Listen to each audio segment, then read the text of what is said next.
2 Timothy chapter 4.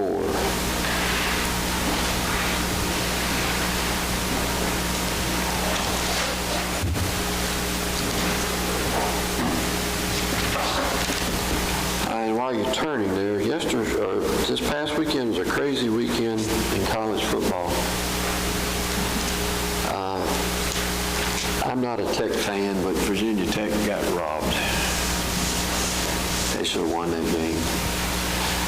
But anyway, the crazy game on TV last night between Alabama and Georgia. The crazy game yesterday afternoon, and I can't believe the Tar Heels let the Blue Devils win. But anyway, they did. Bailey was excited. She had to call me right after the game was over. But anyway,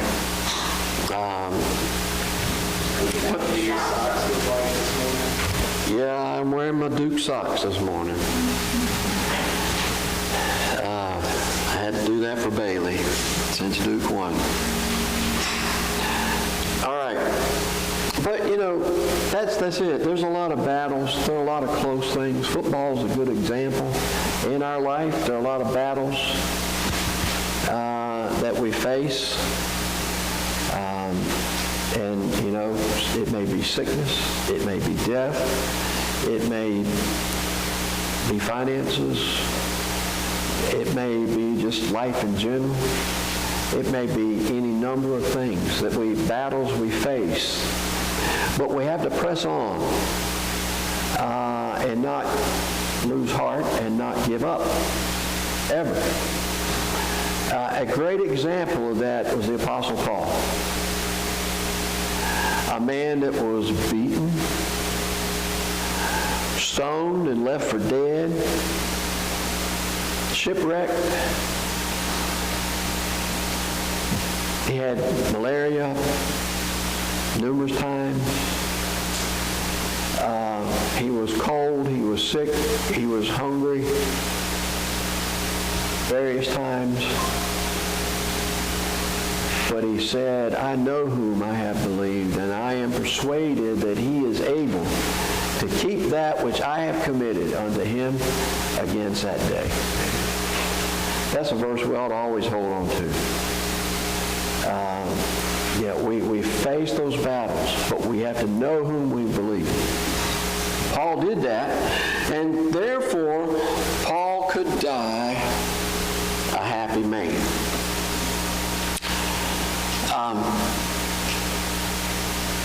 Have you heard about the three guys that were discussing their obituaries and what they wanted their obituary to say? Well, the first one said, I'd like them to say he was a great humanitarian who cared about his community. So the second guy said, well, I'd like them to say he was a great husband and father and an example for many to follow. All right, those are two good things to have in your obituaries, but as they both nodded in agreement and looked at the buddy who hadn't said anything, he said, I would like for them to say, look, he's moving. Woody Allen said exactly what a lot of people think. It's not that I'm afraid to die. I just don't want to be there when it happens. Well, the Bible doesn't tell us how Paul died. According to tradition, he was beheaded just outside of Rome. Now, although the Bible doesn't tell us how he died, the Bible does tell us something about Paul that's important to know, how he was willing to face death. In 2 Timothy 4, starting at verse 6, it says, For I am already being poured out as a drink offering, and the time of my departure has come. I have fought the good fight, I have finished the course, I have kept the faith. In the future there is laid up for me the crown of righteousness, which the Lord, the righteous judge, will award me on that day, and not only to me, but also to all who have loved his appearing. Paul was confident about his death. And in his closing words to Timothy, we find that confidence, that peace, and even joy concerning his future. So, let's think about his view of dying. So he says, I am already being poured out as a drink offering. An offering. He's talking about a sacrifice. It could be the way the word, the definition of the word, it could be as a blood sacrifice. Could that be the reference to his beheading? I mean, he knew how he was going to die because he was a Roman citizen. He knew he would be beheaded. All right? But he's saying, I'm a sacrifice for the Lord. But he saw his death in another way too, in Philippians 1:20. As it is my eager expectation and hope that I will not be at all ashamed, but with full courage now as always, Christ will be honored in my body, whether by life or by death. So, have you thought about the way you might die? And when you do die, because we all will, unless the Lord comes back first, will your death magnify Christ? That was Paul's goal. But he also said, the time of my departure has come. Now that word is interesting. It has many different meanings, but it was a term that sailors used. And the sailors would use this term as when the ship set sail, they were talking about a departure. They would go out of the harbor. People would gather at the harbor and watch the ships go out. A lot of that still happens today. But as they watched it go out and saw the departure, they knew that over the horizon there was someone else saying, the ship is arriving. Not departing, it's arriving. Paul he used that word, the time of my departure. He's leaving one port only to enter another port. And that port particularly was heaven. But not only was it a nautical term, it was a military term. So when the soldiers were preparing to move and taking down their tents, is that word departure is what they were describing. All right? But it's also a political term. And in the political sense, when a prisoner was released from jail, it was called his departure. His departure. But finally, it was also a farmer's word. And when the farmer would undo the ox from the yoke at the end of a day and lay the yoke aside, that was called the departure. Paul looked forward to departing. Philippians 1:23, I'm hard pressed between the two. My desire is to depart and be with Christ, for that is far better. Do we have that desire? When that day comes, is that our desire? We want to be with Christ. Certainly was Paul's. So, that's his view of dying. How did he prepare to die?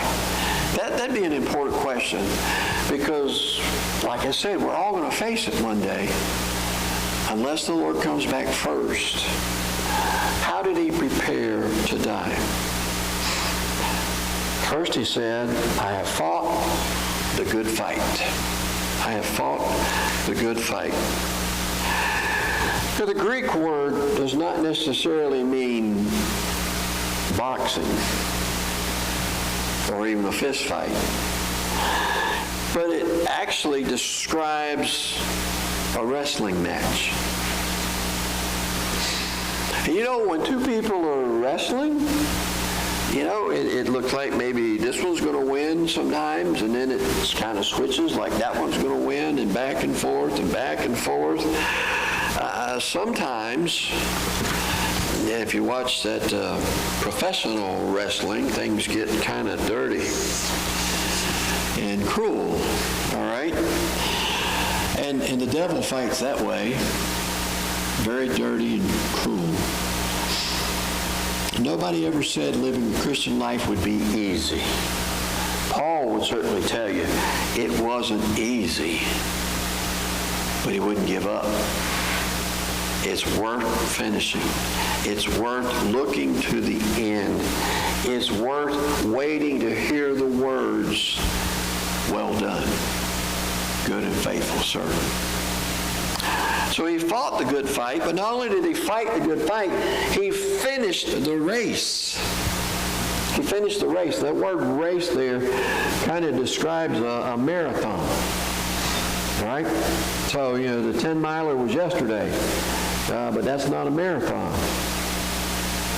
You know, marathon's 27 miles, not just 10.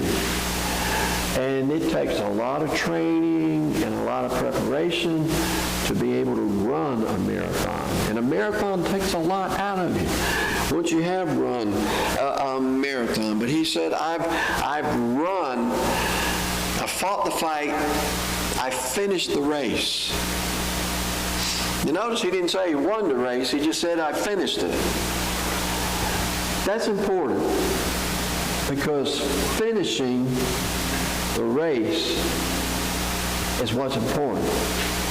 Because, you know, in like the 10-miler yesterday, there's only one winner, right? Well, it was a male winner and a female winner.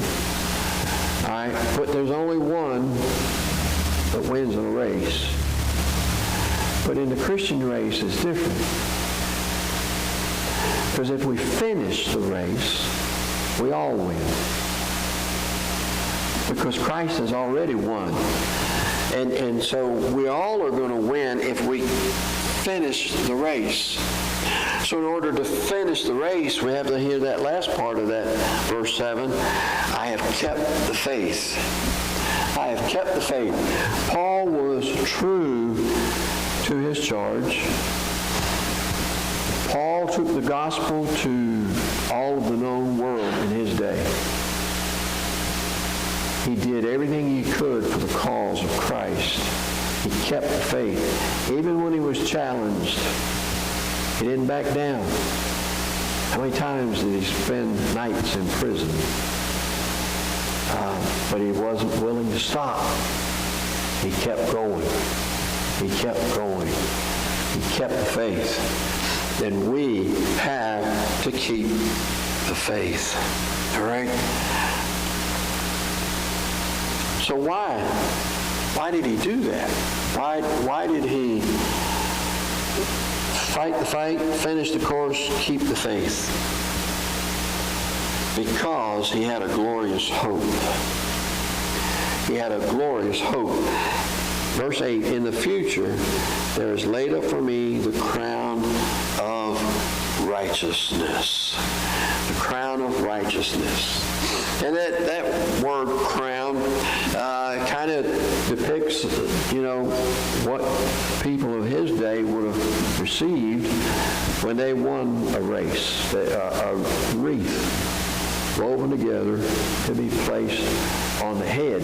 That's the word he uses, but he clarifies that crown as the crown of righteousness. Well, how do we get that crown? Well, Jesus, in Revelation chapter 2, verse 10 says, be faithful unto death, and I will give you the crown of life. That's why Paul fought the fight. Why he kept the faith. So he could receive that crown from the righteous judge. The righteous judge who would award it to him on that day. Jesus is our judge. You know, we can have the same hope that Paul had. We just have to fight the fight. We have to finish the course. We have to keep the faith. Those are the things that Paul would say to us today. Before his death in 1981, American writer William Sorin telephoned the Associated Press this final message. And he said, "Everybody has got to die, but I've always believed an exception would be made in my case. Now what?" Now what? Well, I'll tell you what. All of us are going to die because the Bible says it's appointed unto man once to die, and after that the judgment. We're all going to die, and we're all going to stand before Jesus.